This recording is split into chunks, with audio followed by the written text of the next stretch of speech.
Bonjour, je voulais d'abord remercier les intervenants de m'avoir invité à cette journée passionnante. Je voulais aussi remercier Cyril Bartalois pour son remarquable rapport sur lequel je m'appuie pour vous dire ce que je vais vous dire, car je n'ai pas moi-même enquêté sur le sujet. Comme vous l'avez compris, c'est un sujet extrêmement récent. Je ne pense pas qu'il existe encore d'enquête sociologique sur la question. Donc je découvre. C'est évidemment très excitant pour un sociologue de se retrouver face à un phénomène en voie de constitution.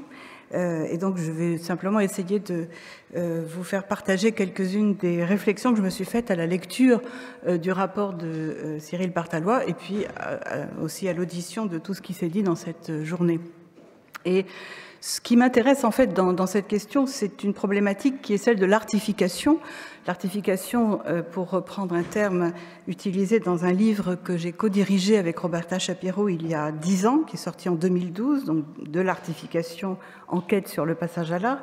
L'artification, c'est les processus par lesquels on passe pour qu'une pratique devienne considérée comme de l'art ou pour qu'un praticien en vienne à être considéré comme un artiste. Alors dans l'histoire, on connaît l'histoire de l'artification de la peinture et de la sculpture qui au départ étaient des artisanats et qui peu à peu sont arrivés au statut d'art. On connaît l'histoire du cinéma qui au départ était un divertissement populaire et qui, au moins partiellement dans le genre du cinéma d'art et d'essai, est maintenant considéré comme un art. Plus récemment, et pour quelque chose qui vous concerne davantage, le street art, qui a commencé par être une pratique ludique, voire interdite, et qui maintenant se retrouve dans les galeries et les musées. On a aussi l'exemple du cirque, qui est passé du statut de pratique sportive et de spectacle à une pratique plus ou moins considérée comme de l'art. Même le commissariat d'exposition est passé du statut d'une fonction professionnelle des conservateurs à une forme d'expression considérée aujourd'hui comme une œuvre de l'esprit, en tout cas juridiquement. La gastronomie est également en voie d'artification, etc., etc. Et donc, l'artification, ça n'est pas simplement une montée sur une échelle de légitimité, c'est pas seulement la légitimation d'une pratique, c'est beaucoup plus que ça, c'est un saut de frontière, c'est comment est-ce qu'on passe du non-art à l'art. Donc, c'est la question du passage du processus à un état. L'art, c'est ce qui demeure au terme d'un processus d'artification. Et c'est ça qui est important, c'est cette notion de processus et de résultat du processus qui devient un état, l'état, ce qu'on appelle l'art. Bon. Et donc, avec les NFT, pour la première fois, je vois se produire, et c'est tout à fait fascinant, un processus d'artification à partir d'actifs financiers. Première fois qu'on voit ça dans l'histoire. Et je vais simplement m'interroger sur les facteurs qui favorisent cette artification et ceux qui peuvent être un obstacle à l'artification. Alors, les facteurs favorables, ce sont essentiellement les similitudes avec le monde de l'art tel que nous le connaissons. Première similitude, donc, il y a des images. Là, je parle donc des NFT dans le monde de l'art. Bon. Alors, simplement, toute image n'est pas de l'art. Donc, à mon avis, un des grands problèmes, des grandes ambiguïtés, c'est la confusion entre les images et l'art. Bon. Alors, toute image n'est pas de l'art et tout art n'est pas qu'image. Un timbre-poste, c'est une image, mais dans notre monde, c'est pas vraiment considéré comme de l'art. Une symphonie, c'est considéré comme de l'art, mais il n'y a pas d'image. Bon, donc évitons la confusion des deux, mais c'est à l'intersection, bien sûr, des NFT et des images que peut arriver l'interrogation: est-ce qu'on n'a pas affaire à des œuvres d'art? Et c'est cette interrogation qui motive bien sûr cette journée. Bon. Alors, deuxième élément qui favorise l'artification des NFT par leur similitude avec l'art, c'est l'importance de la valeur de rareté. Je n'y reviens pas, ça a été beaucoup dit, qui est évidemment extrêmement importante puisque le NFT, c'est une production de rareté. Bon. Et voire d'insubstituabilité, qui est aussi un élément très important pour l'art. Les œuvres d'art sont ce que j'appelle des objets personnes qui sont caractérisés notamment par leur insubstituabilité. Simplement, ça ne suffit pas à faire des NFT des œuvres d'art puisque tout ce qui est insubstituable n'est pas forcément de l'art. Le fétiche Par exemple, le doudou du bébé qui est insubstituable pour le bébé n'est pas pour autant une œuvre d'art. Bon, on ne peut pas lui substituer son doudou à un autre objet, mais n'empêche que c'est pas une œuvre d'art. Bon. Et par exemple, la relique du saint, là encore, elle n'est pas substituable parce qu'il faut qu'elle soit authentique, mais c'est pas pour autant une œuvre d'art. Donc, ne confondons pas. De même qu'il ne faut pas confondre image et art, de même il ne faut pas confondre l'insubstituabilité avec l'art. Autre analogie avec le monde de l'art, l'importance de la valeur d'authenticité, puisque c'est elle qui garantit l'unicité. Elle est vraiment liée avec la question de la rareté et de l'insubstituabilité. Et nous avons vu aujourd'hui tous les problèmes d'authentification, je n'y reviens pas, pour éviter les risques des faux avec les certificats d'authenticité, etc. Donc là encore, la question de l'authenticité est centrale dès lors que l'on crée de la rareté, voire de l'insubstituabilité, mais comme on le sait, elle est compliquée à assurer sur le plan matériel, sur le plan juridique et donc sur le plan financier. Autre analogie avec le monde de l'art, on a bien vu comment les NFT font l'objet de conduites hautement spéculatives, ce qui est le cas aussi quelquefois en art. Et là, j'y ai vraiment vu une analogie avec plus précisément le monde de l'art contemporain et plus précisément encore le monde de l'art contemporain de la dernière génération, celle qui s'est développée vers le milieu des années 90 avec la financiarisation du marché de l'art, c'est-à-dire l'arrivée sur le marché de l'art de jeunes, moins jeunes, mais en tout cas personnes issues essentiellement du monde de la finance, de traders, etc., qui se retrouvent à la tête de beaucoup d'argent, mais qui doivent trouver des éléments pour dépenser cet argent. Donc ça peut être des produits de luxe, d'où le boom du luxe, mais l'art contemporain a fait l'objet de ce surinvestissement, disons, de liquidités qui cherchent des objets pour se projeter. Et donc, on a vu se développer des types de production artistique très adaptés à ces nouvelles catégories de collectionneurs qui n'ont en général pas une très grande culture artistique et qui privilégient plutôt des œuvres assez sensationnelles, assez monumentales. Vous avez évidemment entendu parler de l'exposition Sensation à la fin des années 90 qui a été un petit peu marqué le point de départ de cette nouvelle tendance. Je me souviens aussi avoir lu quelque part qu'un dealer de haut vol avait été arrêté, qu'on avait trouvé chez lui des dizaines et des dizaines de sacs de luxe. Bon, il savait juste pas comment dépenser son argent, il achetait des sacs de luxe. Bon, c'est un petit peu le même problème avec la financiarisation de l'art, et on peut se demander si ça n'est pas un peu la même chose avec les NFT. Donc, tout ça, ce sont donc des éléments qui sont plus ou moins similaires avec le monde de l'art, mais avec des différences qui peuvent être problématiques. Et j'en arrive donc à la deuxième question, qui est celle des obstacles à l'artification. Qu'est-ce qui est problématique dans les NFT par rapport à un processus d'artification? Eh bien, ce qui est problématique, c'est justement ce que je viens de dire, à savoir cet aspect spéculatif. Parce que dans le monde de l'art, il est convenu, disons, que l'économique fait mauvais ménage avec l'esthétique. Même si la spéculation artistique est une pratique, factuellement, elle n'est pas une valeur, c'est même une anti-valeur. On sait très bien que dans le monde de l'art, les collectionneurs qui sont repérés par les galeristes comme étant essentiellement des spéculateurs ont très mauvaise cote et en général, les grands galeristes les évitent. Et il est considéré qu'un collectionneur, un bon collectionneur, c'est quelqu'un qui collectionne par amour de l'art et non pas par amour de l'argent. Donc, dès lors que une pratique de collection serait associée à des enjeux spéculatifs, ça pose problème. C'est un obstacle à cette question de l'artification. L'argent n'est pas le bon critère de valeur dans le monde de l'art, même si il est évidemment un critère d'évaluation financière de fait.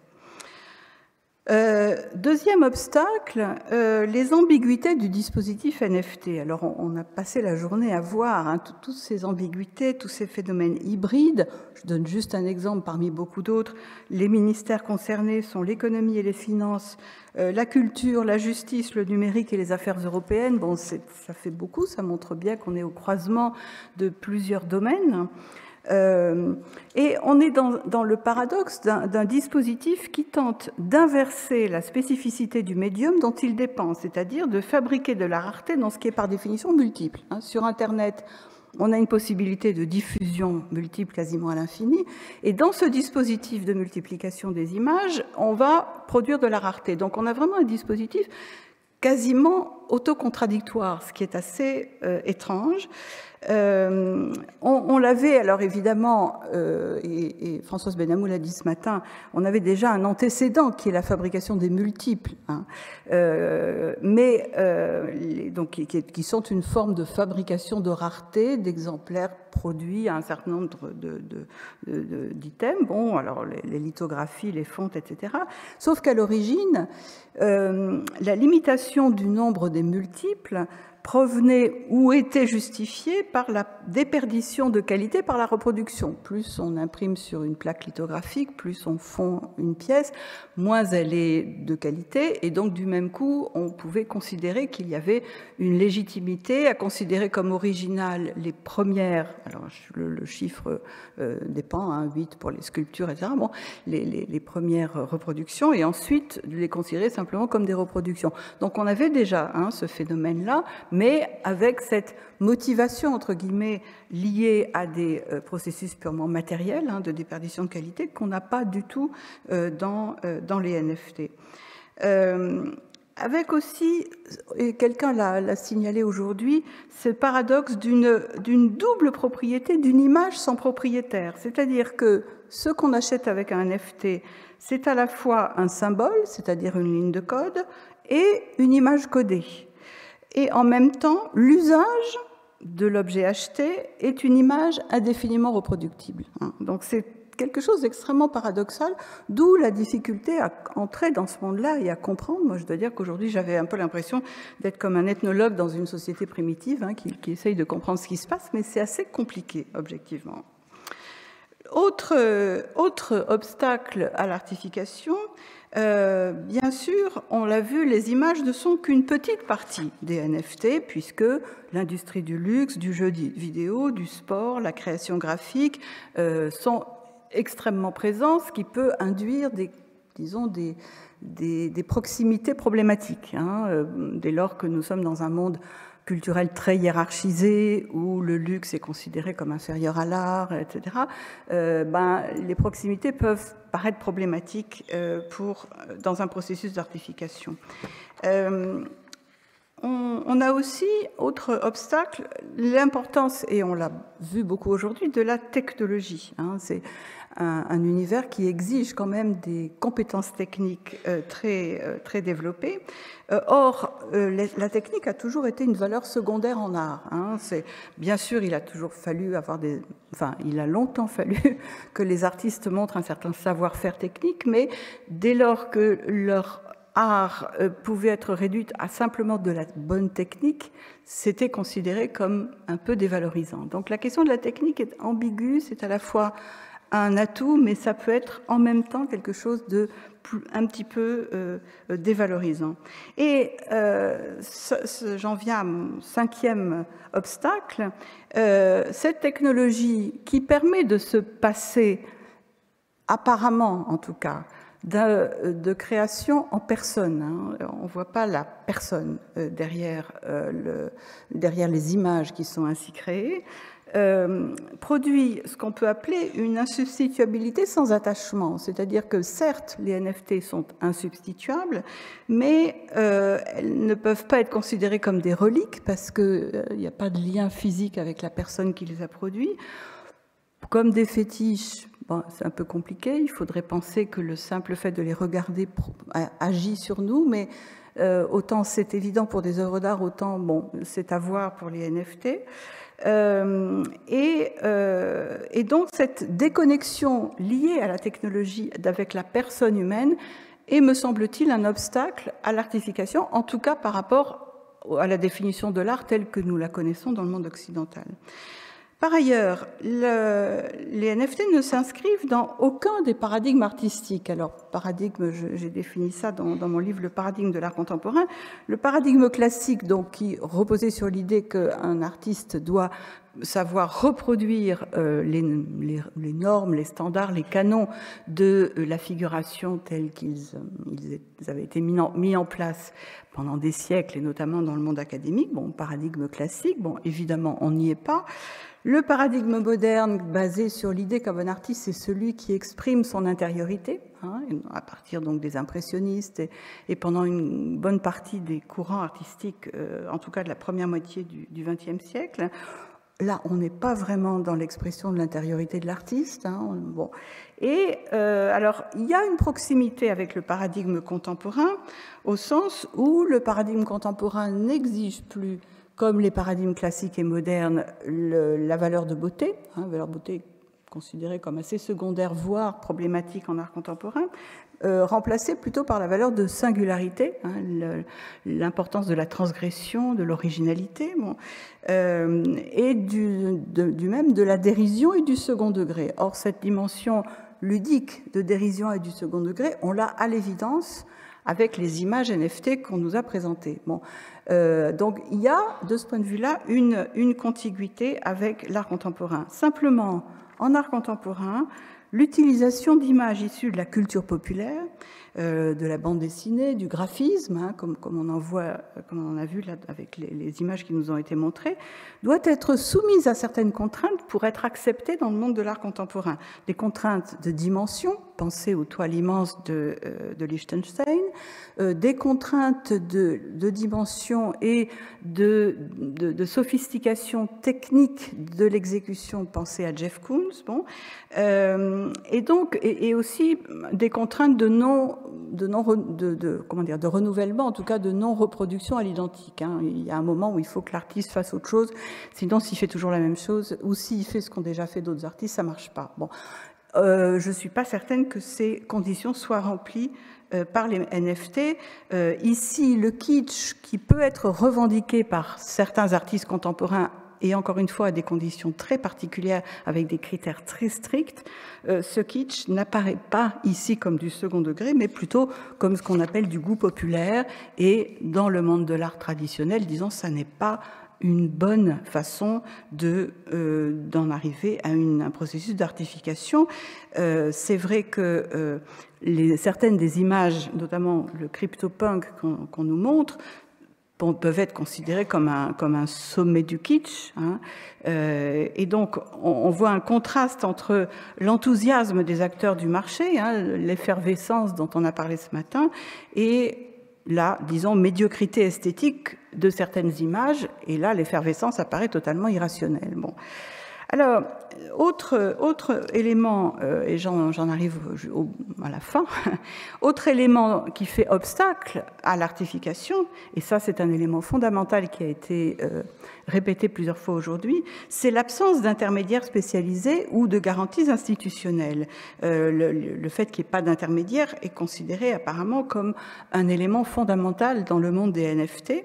Or, qui dit que c'est de l'art, l'autoqualification ne suffit pas. Hein. On n'arrive pas à un processus d'artification qui implique une reconnaissance collective à long terme avec simplement quelqu'un qui dit ça pour moi c'est de l'art. Hein. Ça suffit pas. Il faut qu'il y ait des intermédiaires spécialisés, alors des critiques, des commissaires d'expo, des galeristes, etc., pour que l'intégration dans le monde de l'art se produise et pour qu'il y ait une chance que l'artification se stabilise et soit considérée comme acquise.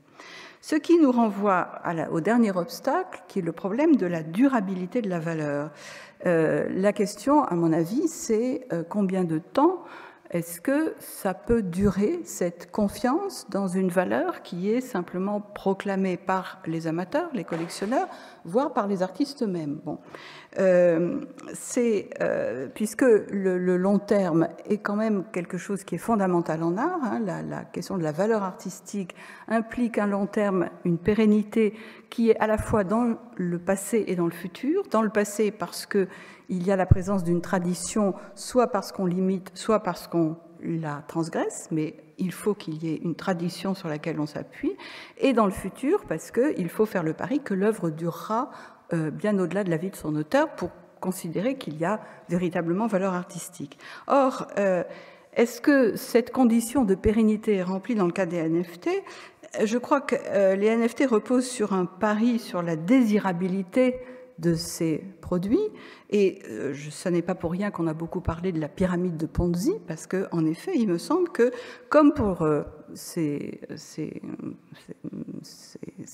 pratiques, disons, financières, la valeur ici réside dans le pari sur l'adhésion d'autrui, essentiellement, et ça, c'est quelque chose d'extrêmement fragile, qui implique une grande foi dans l'avenir. Alors, en conclusion, l'importance des enjeux financiers couplés à la présence d'images, argent plus images, ne fait pas pour autant d'un phénomène un phénomène qui relève du marché de l'art. Et là, je crois qu'il faut faire attention. C'est pas parce que les salles des ventes s'y intéressent que les NFT sont forcément de l'art, parce que les salles des ventes vendent bien autre chose que de l'art. Ça n'est pas parce que ce sont des images que c'est forcément de l'art, et c'est pas parce que c'est très cher que c'est forcément de l'art. Hein. Voilà.